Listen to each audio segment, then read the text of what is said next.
यन्माया वसवर्ति विश्वमखिलं ब्रह्मादिदेवासुरा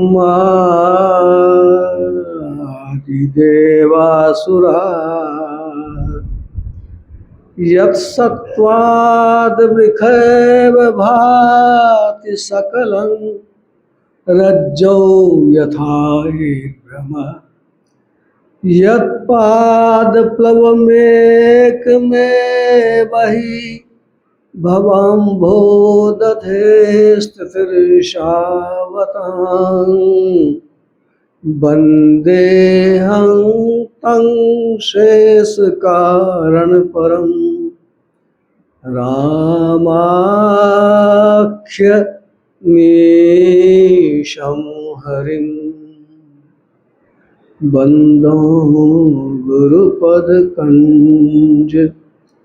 कृपासिन्धुनरलोपहरि महामोहतमपुञ्ज जासुवचन रविकर निकर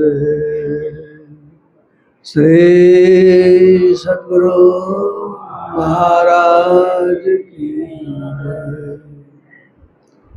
त्रैकाल सतत स्मरणीय अनंत श्री विभूषित परमाराध्य श्री सद्गुरु महाराज के त्रैलोक पावन पाद पद्मों में कोटि सह नमन। मंचस्थ तीर्थों को भी पवित्र करने वाले मुद मंगलमय महात्मा गण, समुपस्थित धर्म प्रेमी सज्जन वृंद, साधक वृंद, धर्मशीला देवियों, हम लोग बहुत कुछ बातें हमारे पूर्व वक्ता से सुने ही, और संत मत का जो नियम है यह कि गुरु महाराज का संकलन है उसको समझा दीजिए। यानी कि ये कही बात कहनी है, जो वो बोल चुके हैं मैं भी वही कहूँगा। जो पाठ हुआ है उसी पर ही बोलना है। भगवान श्री राम का उपदेश है, उसमें आया कि अभी हम जहाँ पर हैं संसार में यह है लोक, लेकिन सभी दिन लोक में कोई नहीं रहा है। एक न एक दिन इसको छोड़ना ही पड़ता है। और जब लोक छूट जाता है, शरीर छूट जाता है, शरीर न मरता है, जीव तो मरता नहीं है। हम कहाँ जाएंगे? हम जहाँ जाएंगे उसको कहा परलोक। लोक में थोड़े समय तक, संसार में थोड़े समय तक रहना है। इसमें सुख से जीने के लिए कितना यत्न हम लोग करते हैं। अब परलोक में जो अनंत काल का जीवन है उसमें भी सुख से रहने की कोशिश तो करनी चाहिए। भगवान राम के राज्य में सब तरह से उनकी प्रजा सुखी थी, लेकिन उनको भी हुआ कि परलोक में भी मेरी प्रजा सुख से रहे। इसीलिए सबको बुला करके यह उपदेश कहा गया है यह कि दोनों लोक में सुख चाहते हो तो भक्ति करो। भक्ति करने के लिए कहा। अब वो कहा कठिन नहीं है, सुलभ है और सुखदायक भी है। सो उन्होंने कहा यह तो आप विचार सुने ही, करने वाले के लिए सुलभ हो जाता है। जैसे मुझे कोई कहे फारसी पढ़ने के लिए 1 करोड़ टका देंगे, पढ़ लेंगे। जानबे नहीं करते हैं तो हम चिन्हेंगे क्या? काला अक्षर भैंस बराबर। जो जानेंगे पढ़ना तब ना पढ़ देंगे। आज जो फारसी पढ़ता उसके लिए कोई दिक्कत है? इसी तरह से वो जानते नहीं है तो कठिन है, आज जान गए तो सरल है। तो भक्ति का भी वही तरीका है, जो ठीक से जानेंगे, करने के लिए मन को बनावेंगे तो आसान हो जाएगा, नहीं तो मन गुनावन में फंसा रहेगा। यही यहाँ पर है कि कठिन से कठिन भी है और सरल से सरल भी है। यह भक्ति के लिए कहा। एक और कहा ज्ञान मार्ग। ज्ञान मार्ग कहते हैं जानकारी को, ज्ञान कहते हैं जानने के लिए। वो ज्ञानी क्या कहते हैं, मैं ही ब्रह्म हूँ, अहम ब्रह्मास्मि। कह तो दिया मैं ही ब्रह्म हूँ, लेकिन खाली मुंह से कहने से हुआ कि समझिएगा भीतर से तब ना। ज्ञान मार्गी लोग हैं, हमारे क्षेत्र में भी लोग हैं जो कहते हैं आँख न मुंदो, कान न रुंदो, तनिक कष्ट नहीं धारो, खुले नयन पहचानो, हंसे से सुंदर रूप निहारो। एक ऐसे महात्मा प्रोफेसर थे, वो उन्होंने कहा मुझसे, मैंने कहा बाबा विचय से समुच्चय भजन कहिए तब न जानेंगे। उसका शुरू है साधो सहज समाधि बली। वो सहज समाधि में भी यह कि शब्द निरंतर सौ मन लागा, मलिन वासना त्यागी, उठत बैठत कबू न छूटे, ऐसी ताड़ी लागी। कहे कबीर यह उन मुनि रहनी, सो परगट कर गाई, सुख दुख से कोई परे परम पद, ही पद रहा समाई। साधो सहज समाधि भली। जब सहज समाधि होगी बाबा तब न वो होगा आँख न मुंदो, कान न रूंदो, अभी आँख मुनना ही पड़ेगा। तो वो जो है उनको समझ में कुछ आया। वैसा ही महात्मा ये गांव में कटाक्ष कर रहे थे कि सत्संगी लोग अघमुन्ना सत्संगी लोग सब बिगड़ के भी गए थे। एक तो सत्संगी पीछे जब पहुँचे कुछ सत्संगी लोग उनसे बात करने के लिए, तो खा पी करके सोए हुए थे। तो ये लोग जब पहुँचे तो सो करके जब मालूम हुआ तो फिर उठे, उठ करके आए, कहने लगे कि अच्छा देखिए ना आप लोग आए, बहुत देर से बैठे हुए हैं, सब खाए ना, अनाज का नशा लग गया, सो गए थे, इसलिए कुछ देर हो गई आने में। पूछिए क्या कहना है आप लोगों का?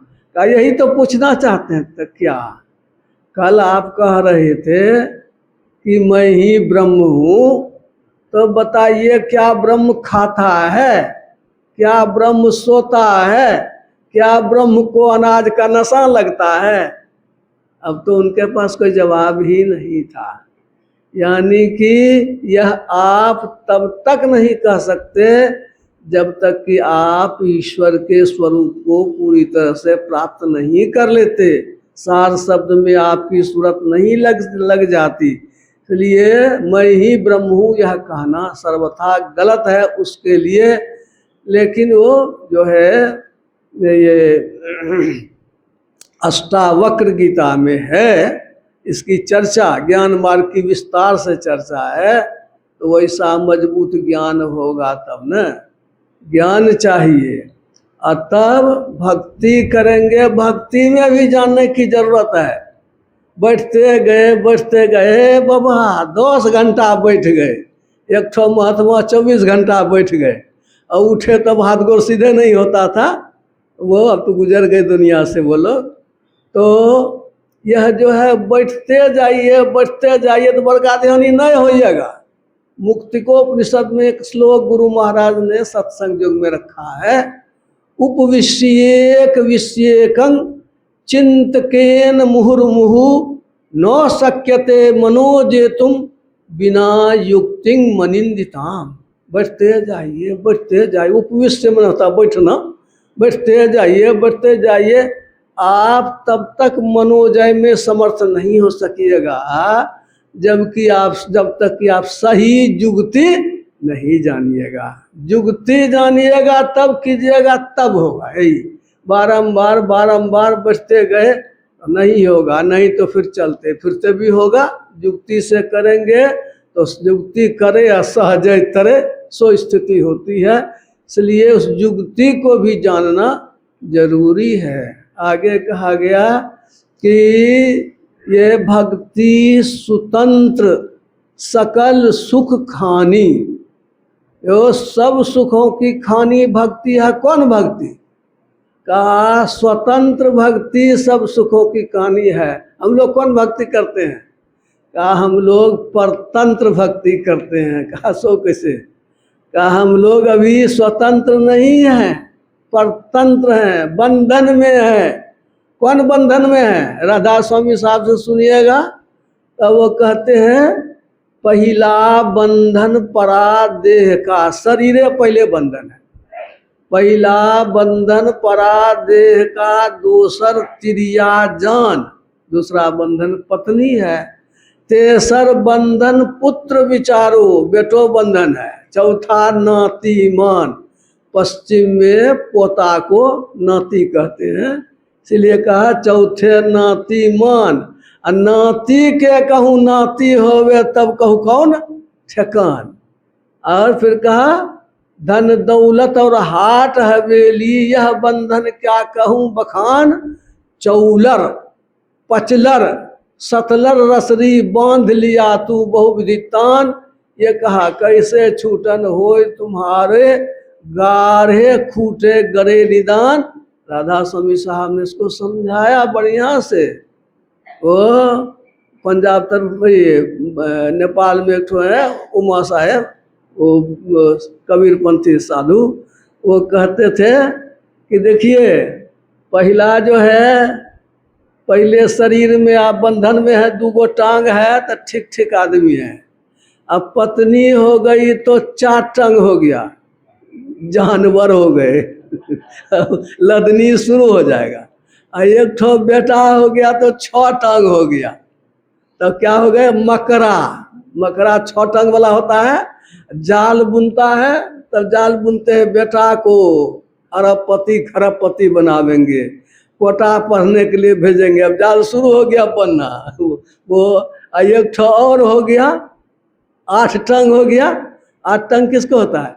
कोकरा को। कोकरा आप लोग जानते हैं ना, पानी में होता है कोकरा। कोकरा कैसे मरता है जानते हैं? कोकरा मरता है, कोकरा का बच्चा उसके पीठ पर चढ़ जाता है और उसके मांस को खाते खाते खाते हड्डी हड्डी कर देता है, कोकरा मर जाता है। वो स्थिति होती है। ये हम लोग बंधन में हैं। गुरु महाराज ने भी कहा बंधन हम लोगों को क्या सब है? तन। उन्होंने भी कहा पहले शरीर का बंधन है, तब मन का बंधन है। तन मन गुण, वो तीनों गुण से जकड़े हुए हैं। तन मन गुण इंद्रिन कर बंदी, 14 इंद्रियों के चक्कर में है। तन मन गुण इंद्रिन कर बंदी, होई भोगू विष रस आनंदी, विषयों के रस में पड़े हुए हैं। तो तन मन गुण इंद्रिन कर बंदी, होई भोगू विष रस आनंदी। 5 तत्व प्रकृति पंचवीसा, के बस 3 मुख बरतों ईसा। काम क्रोध मद लोभा मोहा, नींद भूख आलस तन छोहा। चंचलपन कटुता असहनता, वृथा गुनावन प्रण विचलनता। सब मिलकर है उपद्रव भारी, सुस्थिरता नहीं सको सम्हारी। गुरु गुरु मैं करूं पुकारा, ये शुरू की पंक्ति है इसका। इस तरह से हम लोग, गुरु महाराज ने कहा हम लोग भी बंधन में पड़े हुए हैं। अभी जो भक्ति हम लोग करते हैं इसी बंधन के बीच में करते हैं। स्वतंत्र भक्ति कब होगी? जबकि हम दृष्टिधारों को, जो अंत में कहा गया है, और वो ये को गुपुत मतो सभी कहो कर जोर। दृष्टि की धारों को यदि हम ला सकेंगे एक जगह पर, एक बिंदु पर, तब जो भक्ति होगी। तो आपने सुना न, जड़ धार है शरीर, चेतन धार हम स्वयं है। वो जैसे चींटी है, वो चेतन के रस को, चीनी के रस को पहचानती है। वैसे ही हम लोग भी भीतर में ठहर करके चेतना के रस को जानेंगे। जब के द्वारा थोड़ा हुआ, दृष्टि को टिकाए, जप में भी दृष्टि को टिकाना होता है। यह नहीं कि जब केवल जपते रहिए, बाबा मन स्थिर नहीं रहता है, मन भागता है, भागता भागवे करेगा। जपो करते हैं, नजर कहाँ रखते हैं, नजर पर ख्याल ही नहीं करते हैं। दोनों काम करना होगा। दृष्टि को भी ठहरा करके तब जप करेंगे, तब सही जप होगा। वो दृष्टि को टिकाने के लिए कोई जरूरी नहीं है कि पहले कई बार टिकेगा। पहले जो दिखाई पड़ता है देखिए, सामने में जो दिखाई पड़ता है कम से कम आप बाहर से भीतर देख रहे हैं। आंखें बंद किए तो अब बाहर तो देखना नहीं हुआ, भीतर में जो आप देख रहे हैं सो देख रहे हैं। तो भीतर में देखते हुए तब जप करने की जरूरत है। अब फिर जब शक्ति आ गई, वो सांझ भये गुरु सुमिरो भाई, सूरत अधर ठहराई, और सुखबन सूरत लगाई के सुमिरो मुखते रहो छुपाई। जब सुखमना में थोड़ी सी जगह पर वहां नजर को टिका करके जप करेंगे तो अधिक एकाग्रता होगी, और तब चेतन का रस वहां मालूम होगा। दृष्टि है ना, दृष्टि को ये टिकाते हैं तो दृष्टि देखती है। और कलम की तरह देखिए, एक कलम है, स्याही है, और उसको सादा कागज पर रखते हैं, दाग पड़ता है। कैसा दाग पड़ता है? जो रोशनाई रहेगा वही ना दाग पड़ेगा। लाल रोशनाई है तो लाल दाग पड़ेगा, करिया रोशनाई है तो काला दाग पड़ेगा। दृष्टि रूपी कलम को जब आप भीतर में रखते हैं तो दृष्टि रूपी कलम में कौन स्याही है भरा हुआ? चेतना। चेतना की स्याही है भरी हुई, और चेतना प्रकाश में होता है। यानी कि यदि आप वहाँ ठहरेंगे, दृष्टि को ठहरावेंगे, तो आपकी चेतना की धार वहाँ ठहरेगी, सिमट कर ठहरेगी, तो वहाँ पर आपको दाग मालूम होगा, करिया नहीं रहेगा। जिस रंग का होगा वहाँ रंग आवेगा।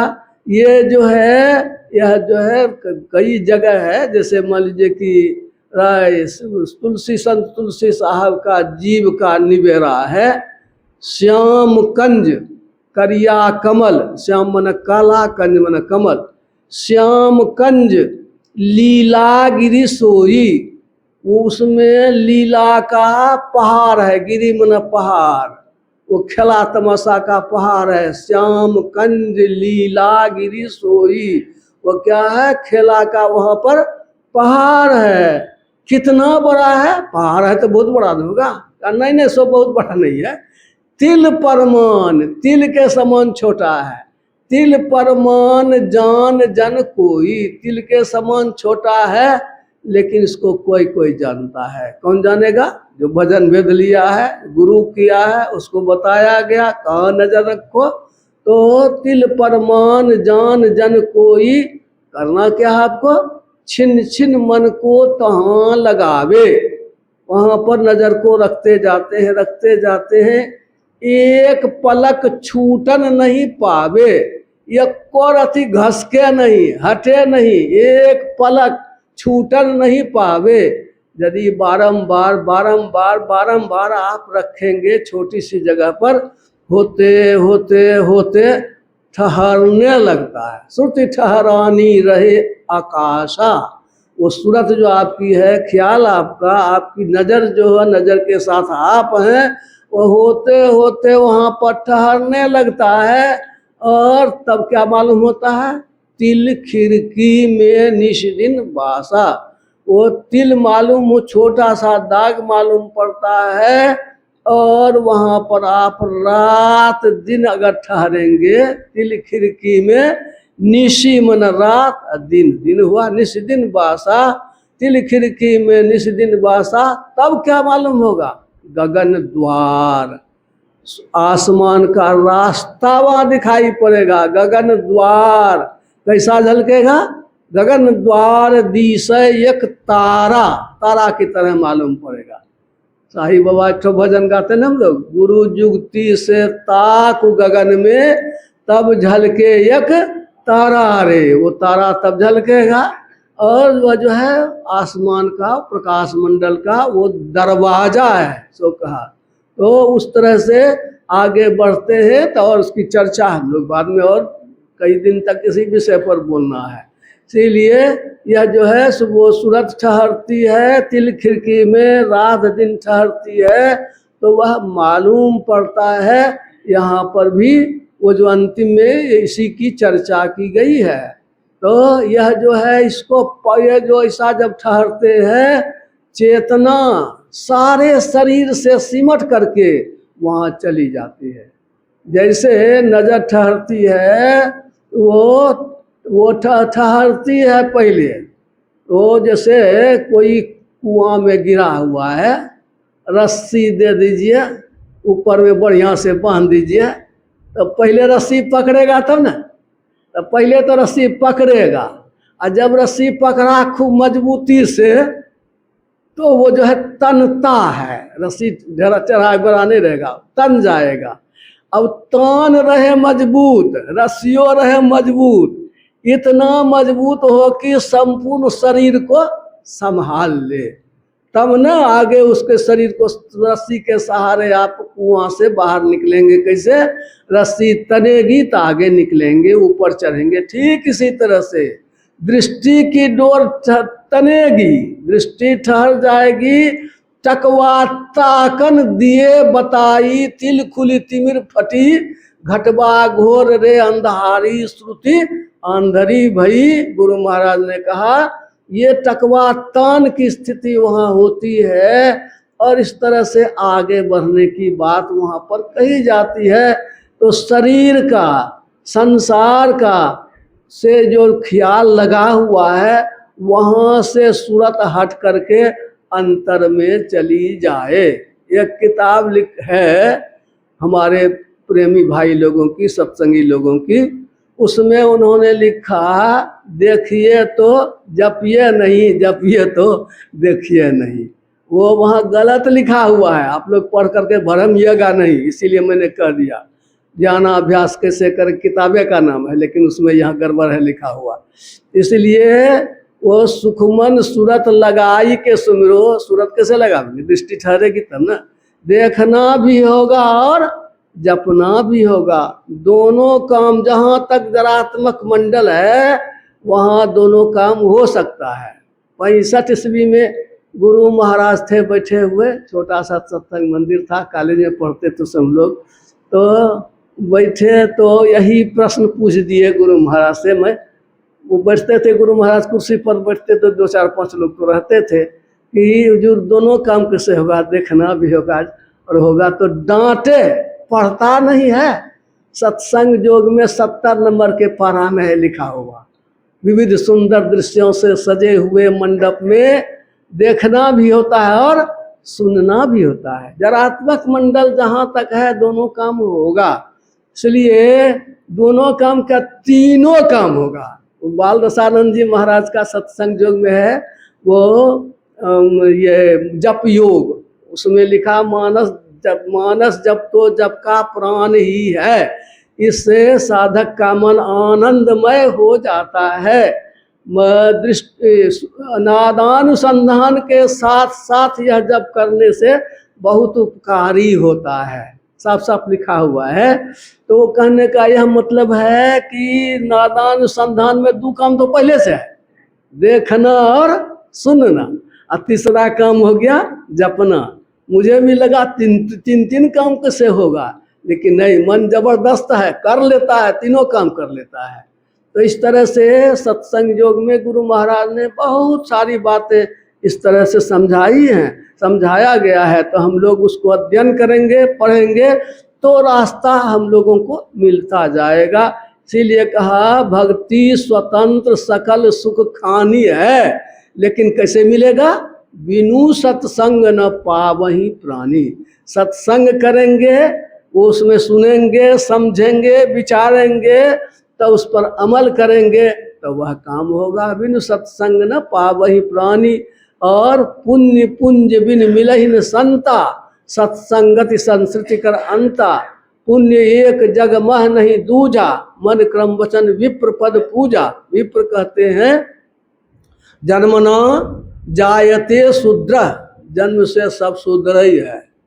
वो ब्राह्मण हो कि क्षत्रिय हो, किसी शरीर से पैदा हुआ हो, जन्म से ब्राह्मण नहीं होता है, जन्म से सब शूद्र ही है।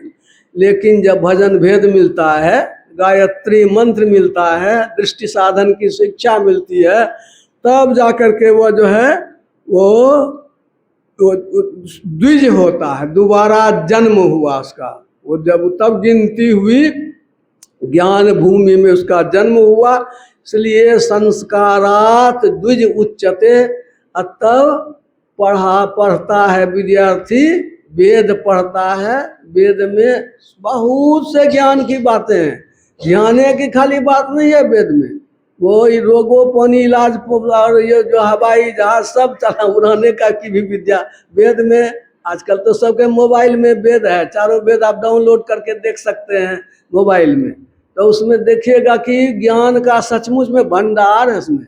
मैं जब देख रहा था वो साम वेद संगीत भजन वाला, इतना बढ़िया से लिखा हुआ है ना, उच्चारण और अक्षर के बारे में। 100 रुपए की किताब थी, उसमें भी उतने बढ़िया से नहीं लिखा हुआ था संगीत के बारे में। कहने का मतलब है कि इसको तो हम लोगों के यहाँ हटा दिया गया है, बहुत सी परिस्थिति है, लेकिन हम लोगों का जो वेद जो है वो ज्ञान का भंडार है। इसलिए कहा वेद पठनात् भवेद विप्र। वो जब वेद पढ़े, ज्ञान सीखे, समाज की भलाई करने लगे तो वो विप्र कहलाने लगे। और जब ध्यान करके ईश्वर को पा लिए तब ब्राह्मण हुए। यहाँ पर यही कहा कि पुण्य क्या होगा, तो ये जो है विप्र पद पूजा, विप्र की पूजा करेंगे यानी इससे सीखेंगे तो पुण्य होगा। जब बहुत पुण्य होगा तब साधु संतों का दर्शन होगा, संत का भेंट होगा, संत के साथ सत्संग होगा।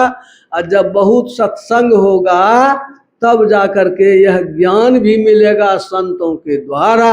इस ज्ञान के द्वारा तब आप हम लोग जो अंतर जगत में बैठेंगे तो वो देखेंगे कि हाँ एक गुप्त मत है। वह गुप्त मत क्या है, और ये को गुप्त मत सब ही कहो कर जोर। कर जोर मन हाथ जोर नहीं, कर मन किरण भी होता है। बंदो गुरुपद कंज कृपा सिंधु नर रूप हरि, महामोह तम कुंज जास वचन रवि कर निकर। रवि मन सूर्य, कर मन किरण, निकर मन समूह। कर मन किरण भी होता है। यहाँ क्या है, सभी कहो कर जोरी। वो कर का अर्थ यहाँ पर है दृष्टि की धार भी किरण है। दृष्टि की धारों को जोड़ करके एक करना, यह गुप्त है, प्रकट नहीं है, यह गुप्त मत है। जब तक यह नहीं करेंगे तब तक भक्ति होगी नहीं। ये भक्ति के लिए आपको सभी ईश्वर शंकर भजन बिना नर। शंकर किसको कहा, संग मन कल्याणकारी, अकर मन किरण। कल्याणकारी किरण को जोड़ने वाली जो भक्ति है ये शंकर भजन है। और जब तक यह भजन नहीं करेंगे, शंकर भजन नहीं करेंगे, तब तक कुछ नहीं कर सकेंगे, आगे नहीं बढ़ सकेंगे। इसलिए दरिया साहब का एक भजन है सत्संग योग में, साधु कौन, साधु सोई निर्मल गुण सारा, बारह दृष्टि करे उजियारा। जौ मराल मन कबहु न मैला, मन अब ज्ञान तोले में तौला। करी कमान घीचे दिन राती, नहीं तही काल करे उत्पाती। काम निचिन के निकट नहीं जाही, मस्त हाल देखी दूर पड़ा। यह है कि दृष्टि की धारों को जोड़ करके अब फिर अंतर में प्रकाश करते पाते हैं, तब जो है उसमें वो उसका स्वभाव निर्मल हो जाता है। यह भक्ति करने के लिए भगवान राम ने बताया कि इस लोक में भी सुख से रहेंगे, परलोक में भी सुख से रहेंगे। इसके लिए यह भक्ति सीखनी होगी। और यही इसी के लिए तो सत्संग है। इसको हम लोग खूब ठिकाने से सीखें, करें, तो हम लोगों का भी कल्याण होगा। अब बाबा लोगों से और सुनेंगे। बोलिए श्री सद्गुरु महाराज की जय। श्री सद्गुरु महाराज की जय। हम लोग श्रवण कर रहे थे गुरुराज जी महाराज